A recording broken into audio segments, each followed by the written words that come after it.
कह रही है कि ये सब लोग चोर वगैरह मेरा तो ध्यान भी नहीं रख रहे थे, और जो कुछ मेरे से सामान ले रहे थे सारा अपनी इंद्रिय दृष्टि में लगा रहे थे, इसलिए मैंने उन बीजों को छिपा लिया जो यज्ञ करने की, जो यज्ञ में निमित्त है, यज्ञ होने में जो लगते हैं। तो जो कुछ पृथु महाराज तथा उनके पिता राजा वेन के काल में घटित हुआ था वह आज भी हो रहा है। बड़े पैमाने पर औद्योगिक तथा कृषि उत्पादनों के उत्पादन हेतु बड़े बड़े आयोजन सामने आते हैं, किंतु ये सारे उत्पादन इसके लिए इंद्रिय तुष्टि के हैं।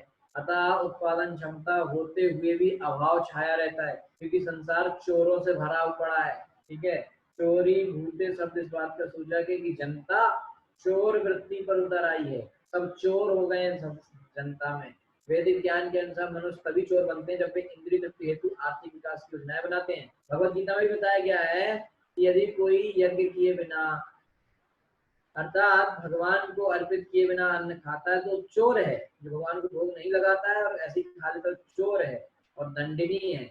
आध्यात्मिक साम्यवाद के अनुसार भूमंडल की सारी संपत्ति भगवान की है, जनता का अधिकार है कि भगवान को भेंट अर्पित करने के बाद ही वस्तु का प्रयोग करें, सब कुछ भगवान को भोग लगा के ही लें। उसे कहते हैं प्रसाद। प्रसाद ग्रहण करने की यही विधि है।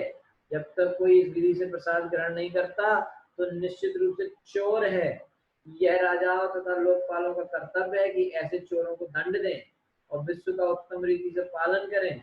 यदि ऐसा नहीं होता तो अन्न नहीं उत्पन्न होगा और लोग भूखे मरेंगे। इससे लोगों को कम भोजन तो मिलेगा ही, वो एक दूसरे को मारकर खाएंगे लोग। तो पहले से ही मांस के लिए पशुओं का वध कर रहे हैं, और जब अन्न सब्जी फल नहीं होंगे तो वे अपने बाप बेटों को मारकर अपना पेट भरेंगे। ऐसा आएगा कलयुग में आगे। अभी तो जानवरों को मार के खाते हैं, फिर आगे चल के इंसान को मार के खाएगा, क्योंकि सब्जी अब्जी तो होएगी नहीं, अनाज पैदा नहीं होगा, क्योंकि धरती माता देगी नहीं, क्योंकि इतना पाप बढ़ जाएगा। ठीक है, तो फिर आदमी को खाएगा। अभी खा रहे हैं कई देशों में, अभी भी बच्चों को, छोटे छोटे बच्चे जो गर्भ के अंदर मर जाते हैं उनको खाते हैं। भ्रूण होता है ना, भ्रूण को खाते हैं अभी बहुत सारे देशों में। अभी से खाना जो इंसान को खाने लगा है। ठीक है, तो जो भागवत में लिखा है वो सही लिखा है। नूनम कावीरुदाक्षिण मयि कालेन भूयसा तत्र योगेन्द्रष्टेन भवनादातुम अर्हति। नूनम अतः तावे गुरुदा औषधियां जड़ी बूटियां तथा अन्य क्षीणा जीर्ण शीर्ण मयि मुझमें कालीन समय के साथ भूयसा अत्यधिक तत्र अतः योगेन समझ साधना दर्शन पूर्वाचार भगवान आप आदातुम लेने के लिए अर्हति चाहिए। मेरे भीतर दीर्घ काल से भीगे रहने के कारण सारे धान्य बीज निश्चित रूप से जीर्ण हो चुके हैं। अतः आप तुरंत आचार्यों तथा अथवा शास्त्रों द्वारा बताई गई मानव विधि से उन्हें निकालने की व्यवस्था करें। तो कह रही है जो अब मैं दे तो दूंगी बीज, क्योंकि अब आप राजा हो, अच्छे राजा हो, लेकिन आपको विधि करनी पड़ेगी, सारा नियम शास्त्रों में जो बताया है, क्योंकि जो बीज में इतने दिनों से छुपाए हुए हैं तो सब कमजोर हो गए। तो जब अन्न का अभाव हो तो सरकार को चाहिए कि शास्त्रों में वर्णित तथा आचार्यों द्वारा अनुमोदित बताए हुए विधियों का पालन करे। इस प्रकार खूब अन्न पैदा होगा और अन्न की कमी तथा दुर्भिक्ष को रोका जा सकेगा। भगवत गीता में यज्ञ करने के लिए कहा गया है। यज्ञ करने से आकाश में पर्याप्त बादल आते हैं, जिससे खूब वर्षा होती है। इस तरह खेती बाड़ी की देखभाल हो जाती है। जब खूब अन्न पैदा होता है तो जनता अन्न खाती है, और गाय बकरियां घरेलू पशुओं को भी खूब घास और अन्न खाने को मिलता है। इस तरह की व्यवस्था के हिसाब से जब मनुष्य यज्ञ करे तो अन्न की कमी खत्म हो जाती है। कलयुग में कौन सा यज्ञ करना है? संकीर्तन यज्ञ बताया गया है इस श्लोक में। योगेन अर्थात स्वीकृत विधियों तथा दृष्टि तथा पूर्ववर्ती आचारों द्वारा दिखाई गई सबसे महत्वपूर्ण है। ठीक है, जो पहराने आचार्यों ने जो नियम बताए हैं वो, या फिर जो शास्त्र में बताए हैं वही नियम पालन करना चाहिए।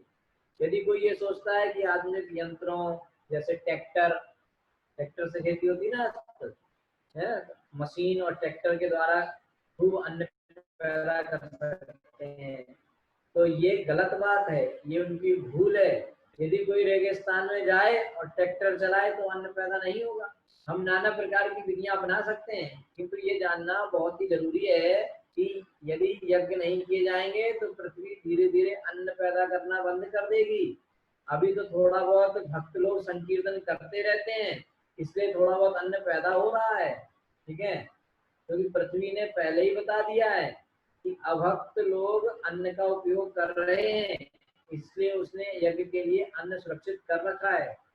अब नास्तिक ये नहीं मानेंगे कि अन्य आध्यात्मिक विधि से भी पैदा किया जा सकता है, उनको नहीं विश्वास होगा, नास्तिक तो नास्तिक, ठीक है। किंतु वे माने या ना माने, सही बात तो यही है कि हम मशीनों के द्वारा अन्न उत्पन्न नहीं कर सकते। जहाँ तक कि स्वीकृत विधि का सवाल है, शास्त्रों में कहा गया है कि इस युग के बुद्धिमान लोग संकीर्तन यज्ञ को अपनाएंगे। संकीर्तनम यज्ञ प्राय यजंती ही सुमेधसा, इससे वे भगवान श्री चैतन्य की पूजा करेंगे जिनका शरीर का रंग सुनहरा है और जिनके साथ उनके विश्वास पात्र भक्त रहते हैं, जो सारे संसार में इसे कृष्ण भावनामृत आंदोलन का सदुपदेश करते हैं।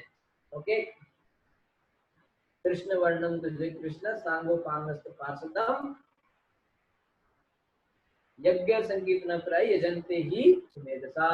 वर्तमान परिस्थिति में इस संकीर्तन को प्रचलित करके ही संसार को बचाया जा सकता है। संसार को बचाने के लिए हरे कृष्ण महामंत्र का संकीर्तन ही जरूरी है। हमने पिछले श्लोक में पढ़ा है कि जो कृष्ण भक्त नहीं है वो क्या है, चोर है। चोर भौतिक दृष्टि से कितना ही बड़ा आदमी क्यों ना बन जाए, लेकिन उसे समाज में अच्छा पद प्रदान नहीं किया जा सकता। चोर चोर है और उसको दंड मिलना चाहिए। कृष्ण भक्त ना होने के कारण लोग चोर बन रहे हैं, तो परिणाम क्या हो रहा है कि उन्हें प्राकृतिक नियमों के हिसाब से उन लोगों को दंड मिलेगा। जो लोग कृष्ण को भोग नहीं लगा रहे हैं, ऐसे खा रहे हैं, उनको प्रकृति दंड देगी, कोई इसे रोक नहीं सकता। भले ही कितने ही राहत फंड या मानवतावादी संस्थाएं क्यों ना खोल दी जाएं, जब तक लोग कृष्ण भक्ति नहीं करेंगे तब तक समाज में अन्न की कमी रहेगी और कष्ट बने रहेंगे। वत्सम कल्पय में वीर येनाहं वत्सला तव भोक्ष्ये क्षीरमयान् कामान् अनुरूपं च दोहनम दोगारं च महाबाहो भूतानां भूतभावना अन्नम ईप्सितं पूर्जं स्वद्भगवान वांछते यदि। वत्सम बछड़ा कल्पय व्यवस्था करो, मैं मेरे लिए वीर हे वीर ये जिससे आम मैं वत्सला स्नेह तब तुम्हारा दोक्षे पूरी करूंगी क्षीरमयान दूध के रूप में कामान इच्छित वस्तुएं अनुरूपम विभिन्न जीवात्माओं के अनुसार चा भी दोहनम दोहिनी पात्र दो गारम धोने वाला चा भी महाभाव सतत भुजाओं वाले भूतानाम समस्त जीवात्माओं के भूत भावन जीवात्माओं के रक्षक अन्नम अन्न ईप्सितम वांछित ऊर्जवत पोषण भगवान पूज्य आप वांछित इच्छा करते हैं यदि। तो ये गाय रूप में पृथ्वी बोल रही है, उन्होंने कैसा रूप बनाया, गाय का रूप। तो आगे क्या कह रही है कि हे परमवीर जीवात्माओं के रक्षक, यदि आप जनता को खूब अन्न देकर जनता के कष्टों को खत्म करना चाहते हैं और यदि आप मुझे दुहकर उनका पोषण करना चाहते हैं, तो अभी गाय वो पृथ्वी क्या कह रही है, वो गाय के रूप में बनी हुई है।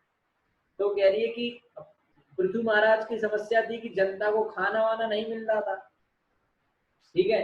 तो धरती कह रही है अब मैं खाना दे तो दूंगी, लेकिन मैं गाय के रूप में हूं ना, तो आप जैसे गाय से दूध निकालते हैं वैसे निकाल लो सब, ठीक है। तो एक बछड़ा लेके आओ और दोहने होने का बाल्टी वाल्टी सब लेके आओ, ठीक है।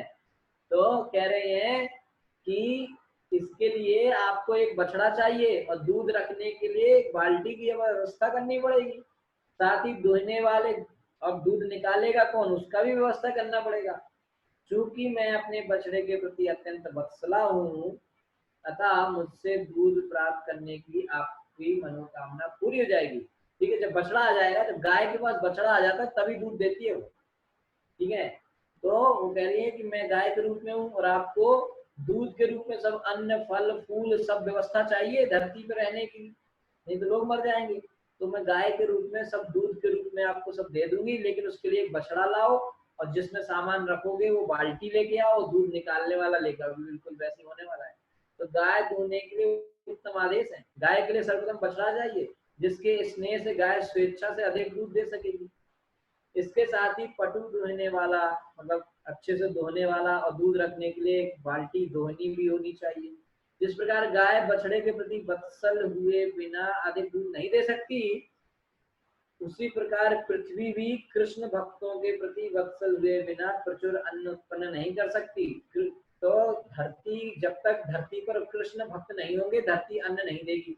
तो जब कृष्ण भक्त हुए हैं धरती पर, इसलिए उनकी तरफ देख के, देखो समझने वाली बात यह है कि गाय अपने बछड़े को देख के दूध देती है, ज्यादा देती है। बछड़ा तो पूरा पीता नहीं है, बाकी लोग पी लेते हैं, ठीक है। तो इसी तरीके से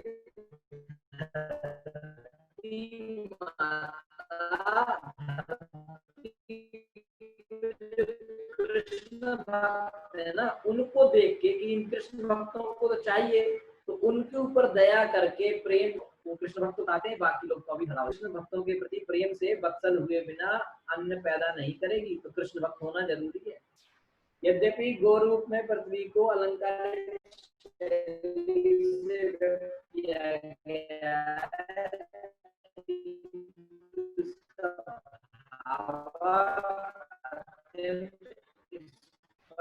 है, सुस्पष्ट है।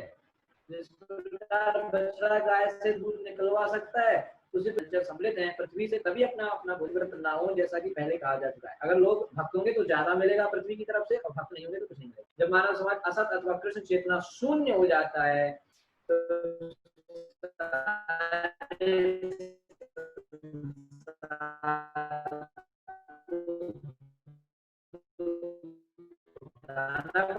धरती देगी नहीं धन धान्य।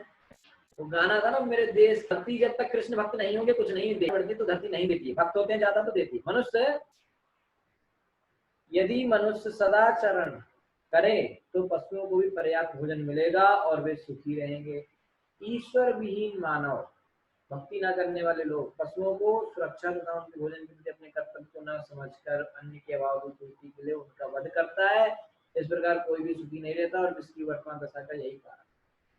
अगर भक्ति करेंगे तो धरती खूब देगी, इंसान को भी खाने को देगी और जानवरों को भी खाने को देगी। अब लोग आजकल भक्ति तो करते नहीं है, तो उनको लगता है खाना नहीं मिल रहा तो जानवरों को खा लो, तो जानवर खाते हैं, ठीक है। और इस वजह से क्या होता है, संसार में कोई सुखी नहीं है, और आज की डेट में सभी लोग परेशान हैं। इसका कारण यही है। आज तो देखो जानवरों को खा खा के स्थिति आ गई कि अब कुछ भी खाने में डर लग रहा है कि नहीं। राजेन्द्रवृष्टं यथा पया अपरतावपि भद्रं ते उपावर्तेत मे विभो। तमाम संतल भी गुरु करो मां मुझको राजन, हे राजा देव वृष्ण वृंद, इंद्र की कृपा से होने वाली वर्षा यथा, जिससे पया जल अपीरित हो, वर्षा ऋतु के न रहने पर अपनी भी भद्रम कल्याण से तुम तक उपावर्तित या रुक सकता है, मैं मुझ पर विभो हे। आगे धरती कह रही है, हे राजन मैं आपको बता रही हूँ, आपको समस्त भूमंडल की सतह समतल बनानी होगी। ऊबड़ खाबड़ जमीन है, इसको समतल बनाना होगा। वर्षा ऋतु ना रहने पर भी इससे मुझे सहायता मिलेगी।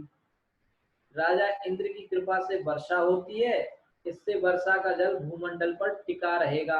अगर सब धरती उबड़ खाबड़ होगी तो पानी बह जाएगा, समतल रहेगी तो पानी वहां रुकेगा, ठीक है। जिससे पृथ्वी सदैव नमी बनी रहेगी। पृथ्वी में कहते ना वाटर लेवल है ना, तो वाटर लेवल अच्छा रहेगा, और इस प्रकार से सभी तरह के उत्पादन के लिए अच्छा होगा। तो पृथ्वी कह रही है कि धरती को समतल बनाओ, जिससे क्या होगा, वाटर लेवल अच्छा रहेगा तो फसल अच्छी आएगी, ठीक है। तो स्वर्ग के राजा इंद्र वर्षा करने तथा वज्र गिराने का प्रभारी है। सामान्यतः पर्वतों के ऊपर वज्र गिराकर उन्हें चूर चूर किया जाता है।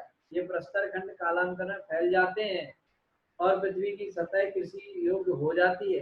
समतल भूमि अनाज के उत्पादन के लिए विशेष रूप से उपयोगी होती है। इस प्रकार पृथ्वी ने महाराजा पृथु से निवेदन किया कि वे ऊंची भूमि तथा पर्वतों को तोड़कर पृथ्वी की सतह को समतल बनाए, ठीक है।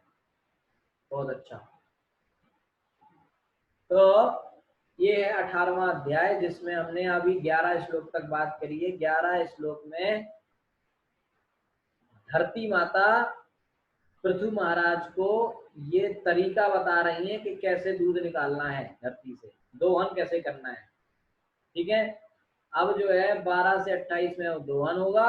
ठीक है, और फिर लास्ट में पृथु महाराज धरती पर कई तरह के राज्यों नगरों की बसाएंगे, प्लान्ड सिटीज, है ना, नगरों की जो है नगर बसाएंगे, अलग अलग शहर बनाएंगे पृथु महाराज।